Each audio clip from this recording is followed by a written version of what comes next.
자, 오늘 읽을 본문에서 우리는 오늘이나 과거가 아닌 미래를 위한 삶을 살다간 믿음의 조상 아브라함을 만나게 됩니다.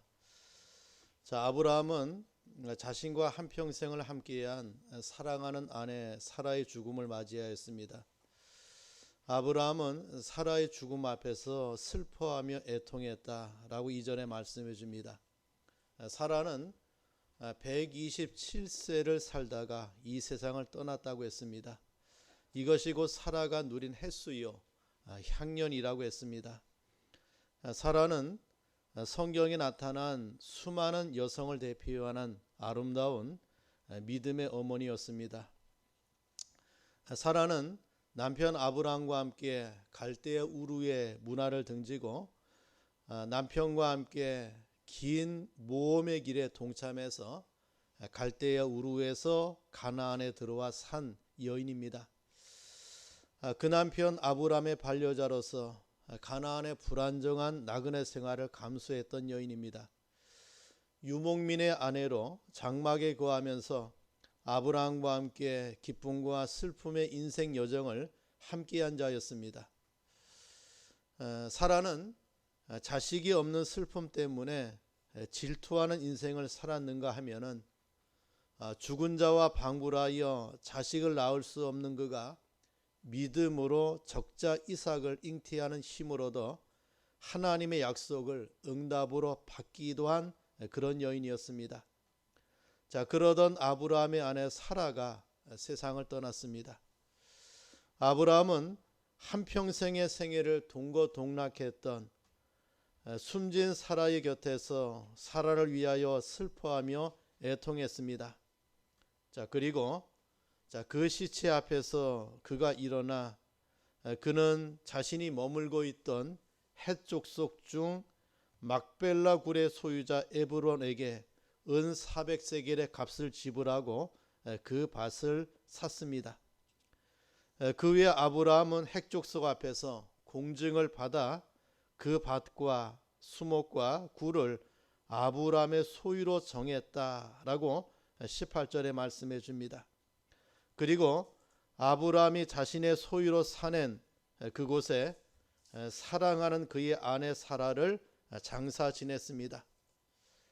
성경은 말씀하기를 이와 같이 그 밭과 거기에 속한 굴이 헷 족속으로부터 아브라함이 매장할 소유지로 확정되었다라고 20절에 밝히고 있는 것을 보게 됩니다. 자, 성경은 아브라함이 헷 족속의 땅을 사서 그 땅을 자신의 소유로 만들었습니다. 자, 우리는 본문의 이러한 말씀 가운데 아브라함의 소유로 정했다라고 하는 말에 유의해서 오늘 본문의 말씀을 가지고 아브라함의 소유지라는 제목을 가지고 하나님의 말씀을 함께 나누는 그런 시간 되기를 바랍니다. 자, 그렇다면은 어떠한 아브라함이 그 땅을 사서 자기의 소유로 삼았는가? 자, 그 아브라함을 자신은 4절에 이렇게 말합니다. 나는 당신들 중에 나그네요 거류하는 자라고 밝히고 있어요. 자, 이는 헷 족속 앞에서 아브라함 자신이 자신의 신분을 밝히는 말이 나는 나그네요, 나는 거류하는 자라고 자신의 신분을 밝히는 아브라함을 보게 됩니다. 자, 나그네라고 하는 말은 낯선 땅에 고정된 거주지가 없는 자를 가리켜요. 부동산이 없이 잠깐 머물다가 떠나는 사람을 두고 하는 말이 나그네입니다. 또 거류하는 자라고 하는 말은 임시 거주지는 있어요. 그러나 토지를 소유하고 영주하는 사람이 아닌 자를 뜻하는 말이 거류하는 자예요. 자, 이것은 본질적인 의미에서 아브라함의 이 세상 처신관을 우리에게 말씀해 주고 있습니다. 자, 그는 이 땅에 나그네로 왔어요. 그리고 거류하는 자로 이 땅을 살아갔던 자, 이것이 아브라함의 처신관입니다. 나그네로 거류하는 자로 그 자신이 이 땅에서 영주할 자가 아님을 알려주고 있는 아브라함의 신앙의 한 단면을 우리에게 보여주고 있는 그의 고백이 나는 나그네요 거류하는 자라라고 하는 말이에요. 마찬가지로 저와 여러분의 이 세상의 인생관이 어떠한가? 우리가 원하든 원하지 아니하든 저와 여러분은 이 땅에서 하나님이 부름을 받으면 모든 것을 내려놓고 떠나가야 될 나그네 같은 인생을 하나님 앞에 받았어요. 아무리 애착이 있고 그것에 집념이 있어도 하나님이 우리를 데려가는 순간 우리는 모든 것을 놓고 떠나가야 되는 나그네 같은 인생, 거류자 같은 인생의 삶을 하나님을 통해서 부여받았어요. 자, 아브라함은 이것을 체득한 자예요. 하나님 앞에 이 땅에 보냄을 받았다가 하나님이 내 인생을 데려가면 나는 하나님께로 돌아가야 될 나그네요 거류하는 자라라고 하는 것이 이 아브라함의 고백 속에서 나와 있는 것을 우리에게 보여주고 있죠. 히브리서 11장 8절에서 10절에 보면은 이러한 아브라함의 신앙관을 우리에게 잘 설명해 주고 있는 것을 보게 돼요. 자, 아브라함은 이 세상에서 무엇을 바라보고 살았는가? 하나님의 경영하시고 지으실 터가 있는 성을 바라보고 살았다라고 기록해 놓고 있어요. 이 세상에서 하나님의 나라를 소망하고 그 나라를 지향하는 삶을 살아간 거예요. 하나님이 이 땅에 자신을 보내고 이 세상의 인생의 삶을 살다가 이제 자신이 하나님의 부름을 받으면 나는 이 땅에 사는 것이 아니라 하나님의 나라로 들어가 살 것을 소망하는 삶의 신앙의 표현이 무엇인가?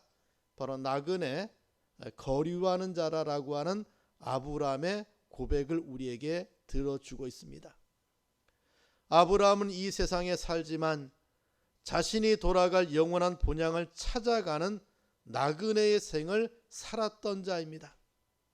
그래서 아브라함은 자신에 대하여 말하기를 당신들 중에 나그네라고 자신을 밝히고 있는 거예요.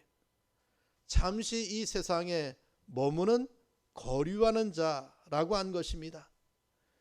자, 그런데 그러한 아브라함이 매장지를 돈을 주고 사서 자기의 소유지로 삼았습니다. 그렇다면 어떻게 그 땅을 사서 자기의 소유지로 삼았는가? 자, 우리 4절 말씀에 보면은 당신들 중에서 내게 매장할 소유지를 주어 내가 나의 죽은 자를 내 앞에서 내어다가 장사하게 하시오라고 했어요.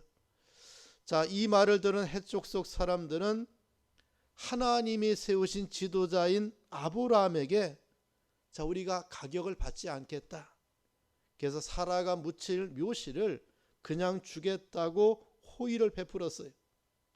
자, 그럼에도 아브라함은 2번씩이나 반복해서 몸을 굽혀 절을 하고 기어이 값을 주고 사라의 매장지를 사겠다고 강청하고 있는 아브라함을 보게 돼요. 마침내 그 밭과 막벨라 굴의 소유주인 에브론에게서 은 400세겔을 주고 그 다음에 그 해쪽 속의 모든 사람이 보는 가운데 공증거래의 합법적 절차를 통하여 마므레 앞 막벨라에 있는 에브론의 밭과 그 속의 굴과 그 사방에 둘린 수목을 다 아브라함의 소유로 삼았다라고 성경이 말씀해 주고 있습니다. 자, 두 번째는 이것은 사라가 묻힐 매장지로 샀어요. 자, 19절에 보니까 그 후에 아브라함이 그 안에 사라를 가나안 땅 마므레 앞 막벨라 밭굴에 장사하였더라라고 했습니다. 마므레는 곧 헤브론이라고 했습니다. 여러분, 아득한 옛날부터 사람의 죽음을 장사하는 일은 엄숙합니다. 아마 인간이 만난 죽음을 그 슬픔을 죽은 이의 무덤이라도 남겨 그 이름을 남겨서 후세에 보존하려고 하기에, 그리고 그 기억을 자손에게 전하고 싶어서였는지 몰라요. 그래서 고대의 가장 유명한 건축물, 가장 유명한 유적지를 보면은 무덤의 모습을 갖고 있는 것들이 많이 있죠. 고대 예굽의 피라미드가 그 좋은 예가 되고, 우리나라에도 고조선부터 고인돌이라고 하는 무덤의 제도가 있고, 또 신라 시대부터 조선 시대까지 왕들은 큰 왕릉을 가지고 자신의 무덤을 마련하고 거기에 안치하고 있는 것을 보게 돼요.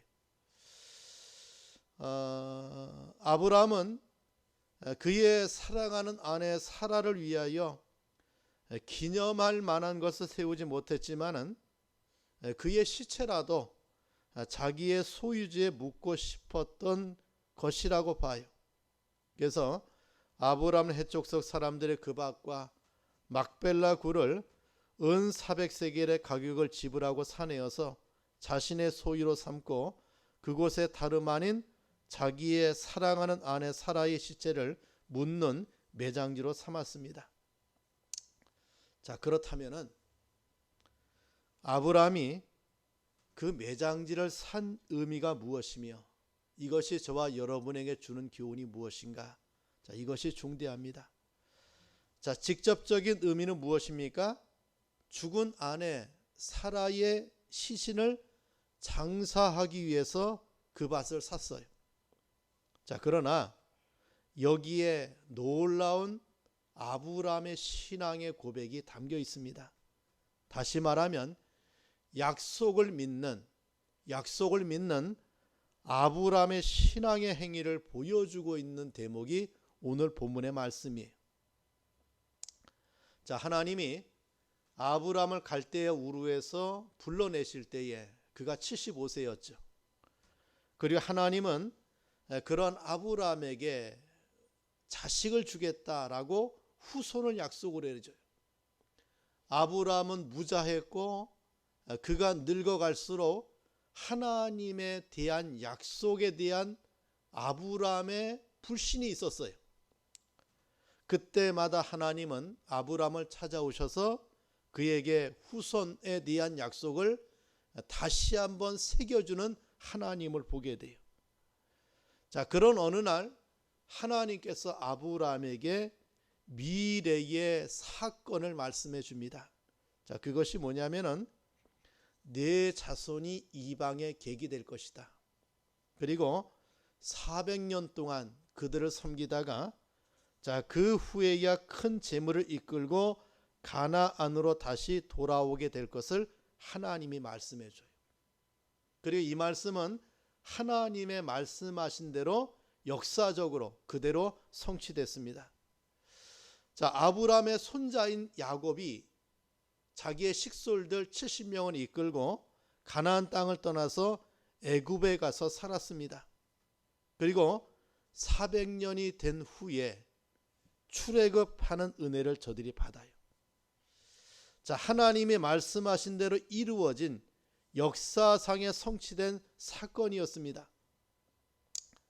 자, 하나님은 아브라함의 후손들에게 현재 아브라함이 나그네로 거류하는 자로 머물고 있는 이 땅을 주시겠다고 약속해 주었습니다. 자, 그렇다면은 지금 아브라함은 그때로부터 400년 세월이 지난 다음에 그의 후손이 자기가 머물고 있는 그곳에 와서 다시 살 것을 내다보고 있는 것이. 자, 현재의 아브라함은 자신이 그 땅의 주인이 아닌 사실을 잘 알고 있습니다. 그는 그곳 헷 족속들에게 나는 나그네 거류하는 자라고 했어요. 자, 그럼에도 불구하고 하나님이 자신에게 약속하신 약속을 내다보면서 그 약속이 성취되는 날을 믿는 믿음의 표식을 가지고 그 밭을 돈 주고 사들여서 아브라함의 소유로 만들어 놓았던 아브라함을 보게 돼요. 여러분, 이것이 신앙의 행위라고 하는 거예요.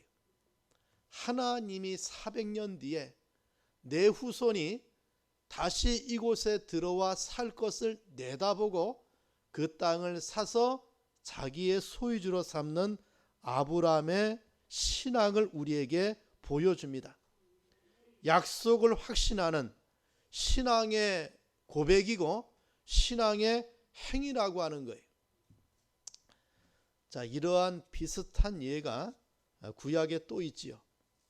바로 눈물의 선지자라고 불리어지는 에레미야의 경우에도 똑같은 경우가 일어나고 있는 것을 보게 돼요.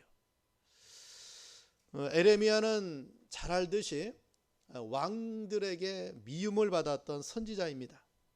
그리고 백성들에게도 많은 미움을 받았어요. 에레미야가 유다의 마지막 왕이었던 시드기야에게 정확한 오늘의 실상을 하나님이 주신 말씀 따라 예언해 주었어요. 그 말씀의 중심이 뭐냐면은 유다가 범죄로 인하여 바벨론의 침략을 받을 것이고 왕은 그 나라로 끌려가게 될 것을 예언해 주었어요. 그리고 유다는 멸망할 것이다.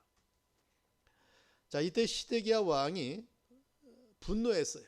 그래서 그를 잡아서 궁중 시대 옥에 가두었습니다. 자, 이러한 에레미야의 예언은 그대로 적중해 버렸죠.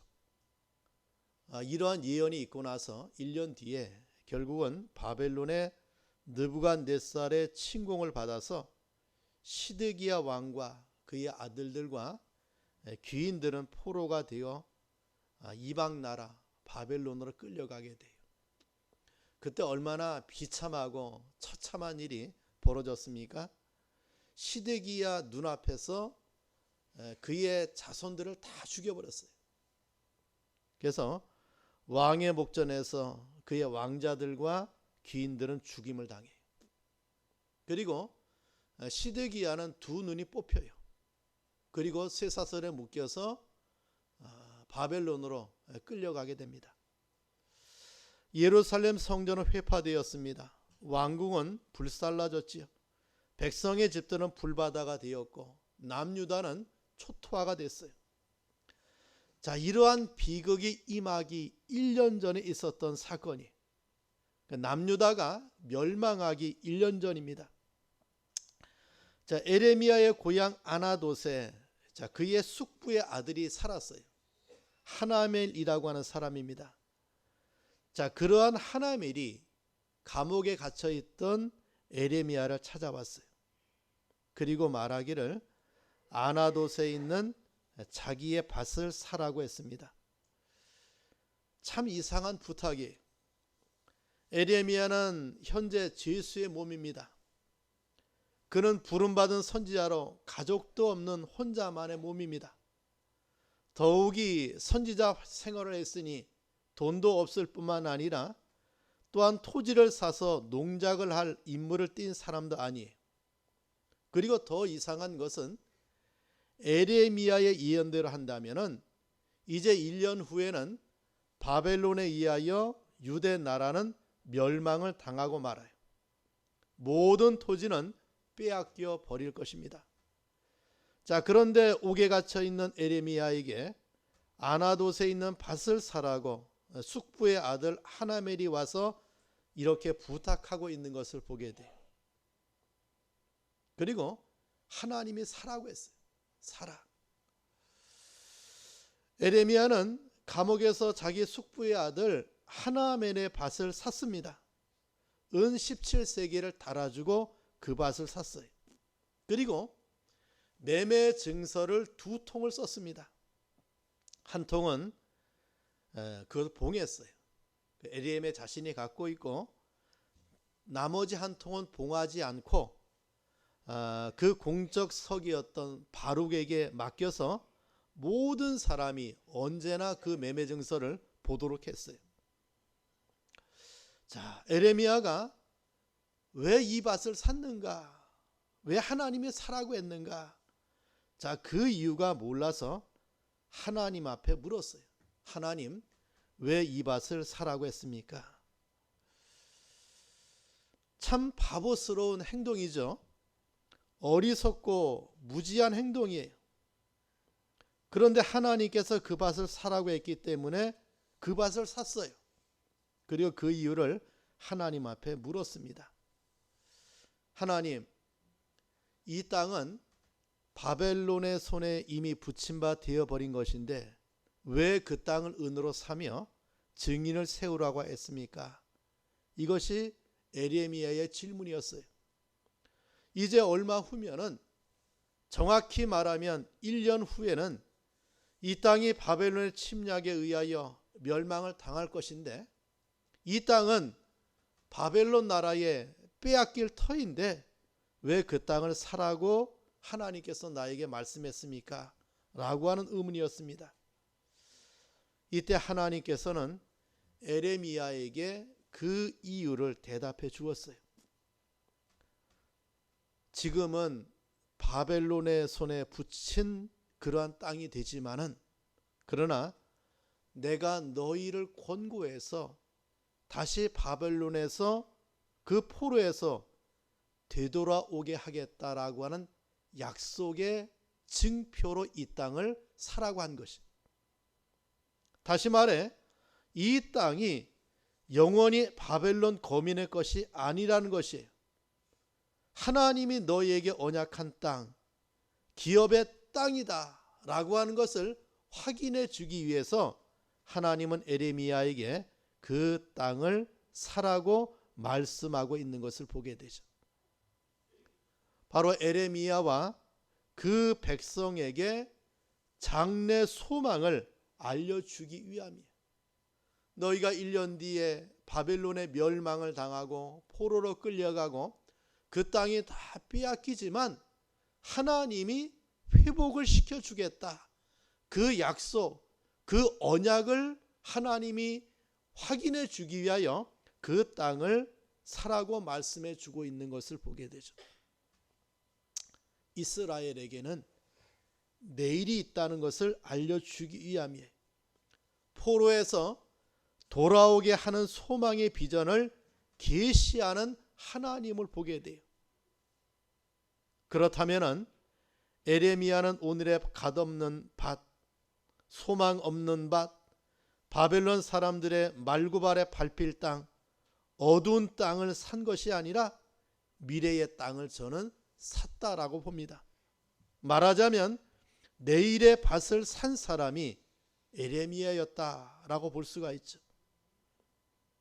마찬가지로 아브라함이 그 아내 사라가 죽은 후에 헷 족속에게서 막벨라 굴을 돈을 주고 구입을 했습니다.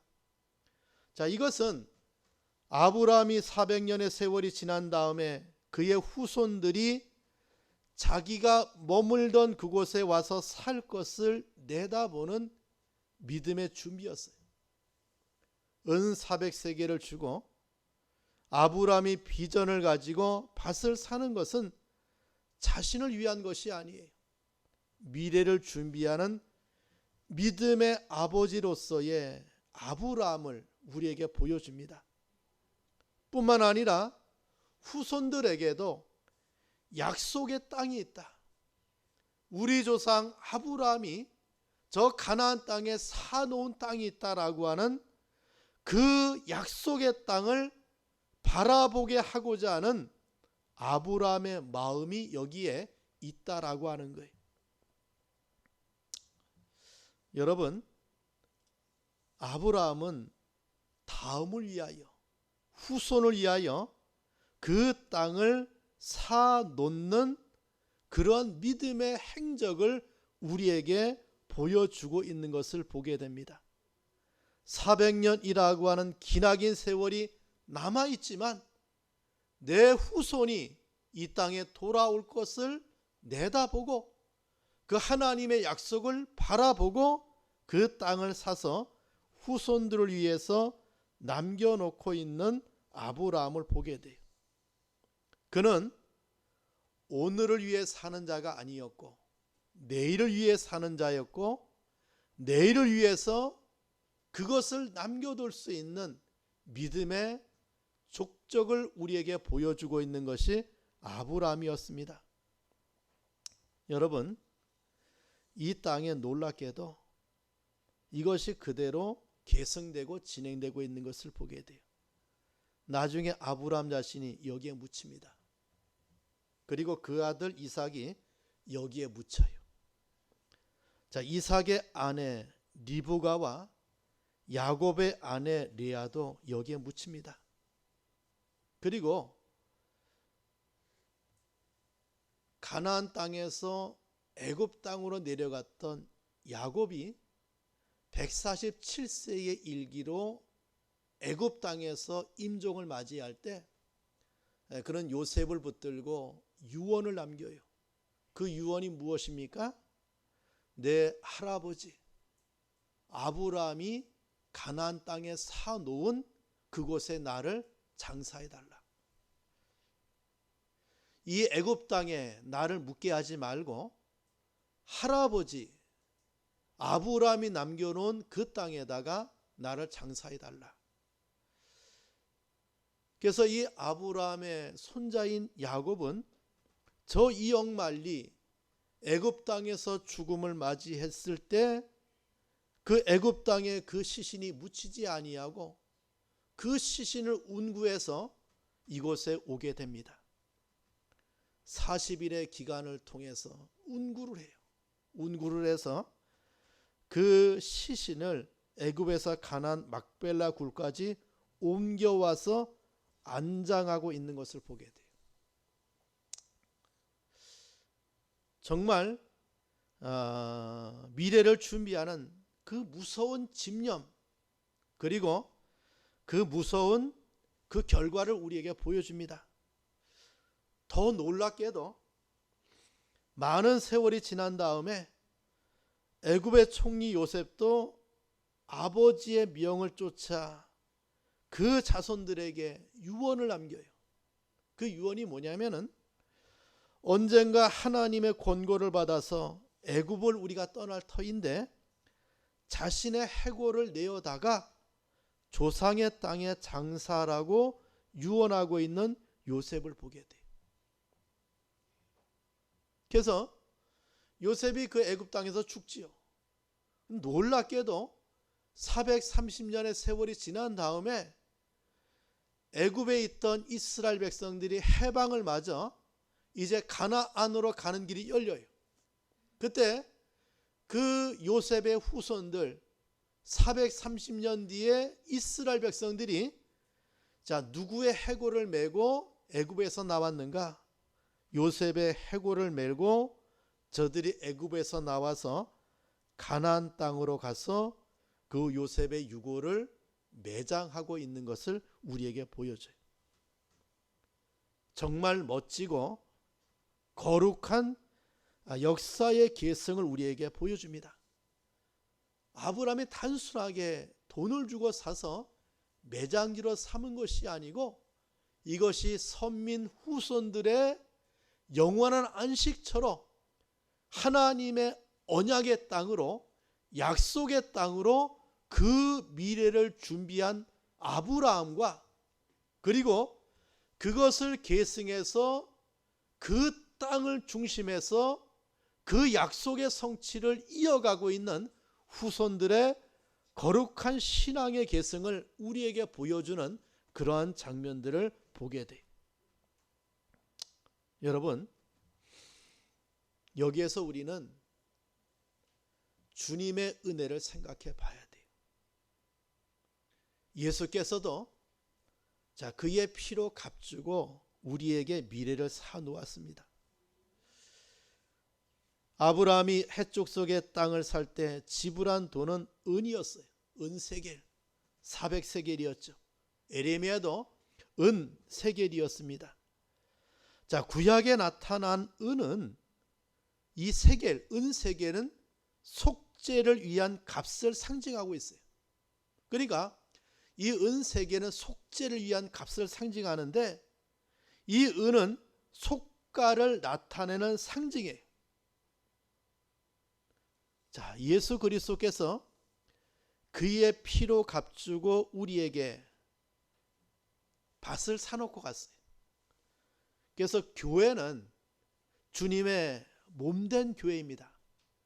주님의 피값을 주고 사낸 곳이 교회예요. 사도행전 20장 28절에 보면 하나님이 자기 피로 사신 교회라고 했어요. 하나님이 자기 피로 사신 교회, 주님이 피값을 주고 사낸 것이 바로 교회입니다. 아브라함이 은을 주고 사들인 막벨라 굴은 저들의 시체가 묻힌 곳이지만 예수께서 자신의 피값을 주고 사신 이 교회는 예수로 말미암아 다시 살아난 영적 생명의 부활을 받은 무리들이 모이는 곳이 바로 교회예요. 여러분, 지상에 자리 잡은 참된 교회는 미래의 약속을 받은 무리들이 모이는 곳이에요. 우리의 믿음의 선조들이 교회를 세웠어요. 주님의 피값으로. 지상교회의 이 교회는 하나님의 나라인 천국을 소망하는 미래적 약속이 담겨 있는 것이 교회입니다. 2000년 기독교 역사는 이러한 아브라함의 자손들에 의하여 그런 구속의 역사가 이어져 오고 있는 것을 우리에게 보여줘요. 우리 사랑하는 성도 여러분, 사람이 세상에 와서 산다고 하는 것은 실로 잠깐 동안입니다.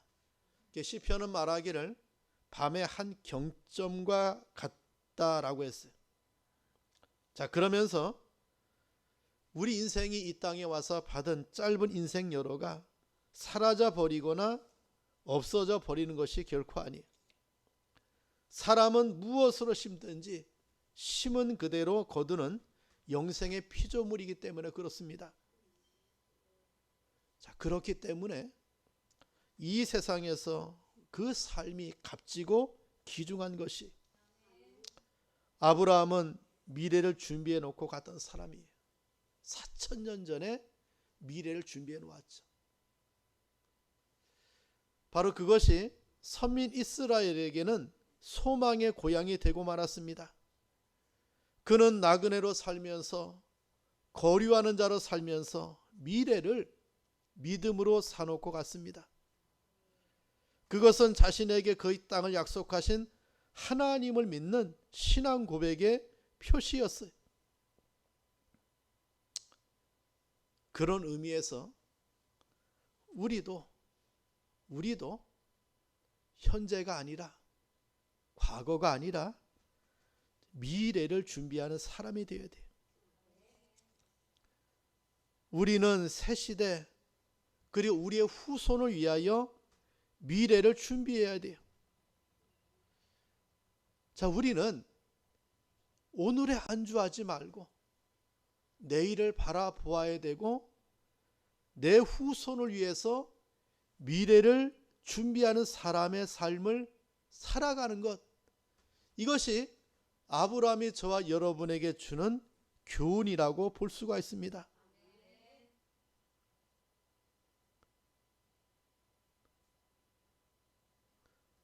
우리는 이제 봄이 됩니다. 파종하지요. 왜 파종합니까? 반드시 결실의 계절이 오고 있다는 소망의 미래가 있기 때문에 파종해요. 추수의 때가 온다는 소망을 가지고 파종합니다. 그것이 힘들고 고통스러운 과정을 통과할 때도 있어요. 그러나 미래를 바라보는 자는 인내로 이겨내고 그것을 감내합니다. 그리고 추수할 때에, 결실할 때에 거둘 것이 있는 인생이 돼요. 여러분, 누가 복 있는 자인가? 미래를 준비하는 사람이에요. 하나님은 우리에게 이 위대한 소망을 주었다라고 봅니다.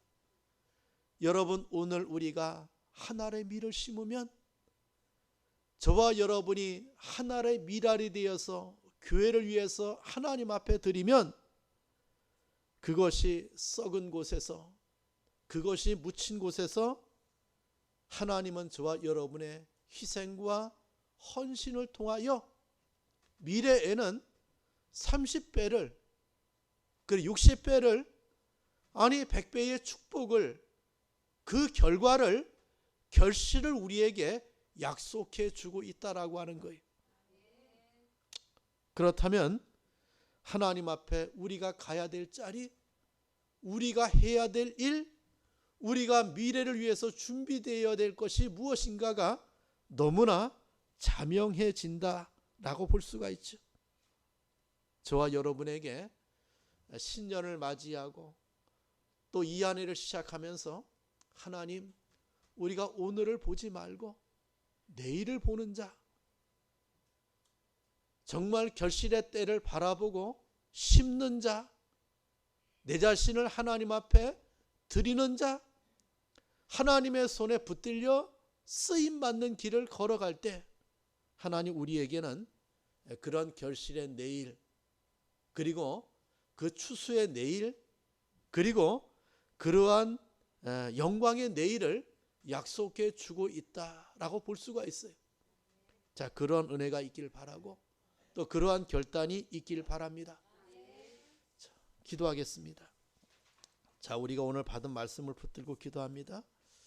자, 아브라함의 소유지, 그 매장지를 저는 돈을 주고 사서 그것을 후손을 위해 남기고, 그것이 바로 신앙 선민들의 영원한 하나님의 약속의 터가 되는 그런 은혜를 보여주고 있듯이, 주님은 핏값을 주고 이 교회를 사내고 이 교회를 통해서 우리에게도 미래를 위해서 준비하는 삶을 살아가라고 말씀해 주고 있는데, 자, 그런 길을 걸어갈 수 있도록 위해서 우리 다 함께 통성으로 기도하겠습니다. 하나님 아버지, 감사합니다. 주의 은혜 가운데 이 시간 아브라함을 통하여 우리에게 미래를 위해서 그 인생의 삶을 살았던 위대한 신앙의 걸음을 우리에게 보여주고 있음에 감사합니다. 하나님 아버지, 우리 성도들에게도 내일을 준비하는, 미래를 준비하는 성도가 될 수 있도록 주님이 은혜를 베풀어 주시옵소서. 하나님 아버지, 우리가 하나님의 손에 붙들려서 하나님에 의하여 쓰임받는 삶을 살아감을 통해서 이러한 열매를 맺는, 이러한 결과를 성취하는 그러한 신앙의 길을 걸어가는 성도가 될 수 있도록 주님이 은혜를 베풀어 주시옵소서. 하나님 감사합니다. 이 시간 우리는 우리의 믿음의 조상 아브라함의 신앙의 삶을 통해서 큰 교훈을 우리에게 주심을 감사합니다. 미래를 위해 살던, 미래를 준비해 놓고 갔던 그 믿음의 선조로 말미암아 우리에게도 미래를 준비하는 삶이 얼마나 귀하고 얼마나 영광스럽고 얼마나 복된 것인가를 우리에게 깨닫게 하심에 감사합니다. 오늘에 만족하거나 과거에 집착하지 아니하고 내일을 위해 사는 자가 되게 하옵소서. 주님의 손에 붙들려서 쓰임받는, 참으로 하나님 앞에서 거룩한 미랄이 되어서 헌신하고 썩어짐을 통하여서 내일의 많은 열매를 거두는 축복의 동인이 될 수 있도록 은혜를 주님이 베풀어 주시옵소서. 우리 옥산교회 많은 성도가 이러한 길을 걸어가고 이러한 삶을 살아감을 통하여 내일의 이 교회가 더 풍요로워지고 내일의 이 교회가 더 주의 일을 감당하고 내일의 이 교회가 하나님 앞에 많은 결실과 열매를 맺는 교회 될 수 있도록 주님이 축복해 주시옵소서. 예수님의 이름으로 기도합니다. 아멘.